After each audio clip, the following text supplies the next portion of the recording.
ఒక normal person కాదనమాట. ఏదైనా గాని ఒక మాట అనేటానికి. నార్మల్ పర్సన్ అయినా చాలా ఆలోచించాలి. బట్ అలాంటిది నా అన్వేషణ బ్రో అంత పెద్ద యూట్యూబ్ ఛానెల్ పెట్టుకొని, అంత పెద్ద ఫాలోయింగ్ పెట్టుకొని ఐ లైక్ హిమ్. అతను చేసిన బెట్టింగ్ రిలేటెడ్ ఫైట్స్ గానీ, వీళ్ళందరూ రిలేటెడ్ గానీ, but the way he fights ఎప్పుడూ నాకు మోరల్లీ వర్కౌట్ కాదనమాట. ఎందుకంటే బికాస్ పేరెంట్స్‌ని బూతులు తిట్టడం I cannot agree with that. Okay. రాక్షసులైనా గానీ మనం పేరెంట్స్‌ని రెస్పెక్ట్ చేస్తాం. బట్ మనోడు అట్లా కాదనమాట. ఇంత పెద్ద యూట్యూబ్ ఛానల్ పెట్టుకొని సీతాదేవిని గానీ, హిందూస్ రిలేటెడ్ గానీ, ఒక రిలీజియన్ గురించి నువ్వు మాట జారకూడదు. చాలా, చాలా జాగ్రత్తగా మాట్లాడాలనమాట. ఓకే. నేను నా ఇష్టం వచ్చింది మాట్లాడుకుంటా అంటే అంత పెద్ద ఫాలోయింగ్ ఉండి ప్రయోజనం లేదు. You need to be cognizant of what you are saying. And ఒకప్పుడు లెక్క లేరు హిందువులు. బొక్కలు ఇరగ్గొడతారు. ఓకే. అండ్ ఒక జర్మన్ షెపర్డ్ లెక్క అతని యొక్క టోటల్ రూట్స్ వేరే కంట్రీలో ఉన్నాయి. ఓకే. నీదట్లా గాదు గదా!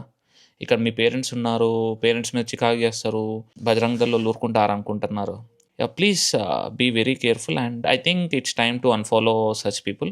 ఏదైనా మంచి కంటెంట్ చేస్తే ఫ్యూచర్‌లో మనకే మళ్ళీ కనపడతాడు. అప్పుడు చూసుకుందాం. Okay. Right now it's time to unfollow that guy. Sorry Anveshana bro. I think you don't deserve that follow. And everyone, whoever is watching, if you are a Hindu, I think it's time to unfollow that guy.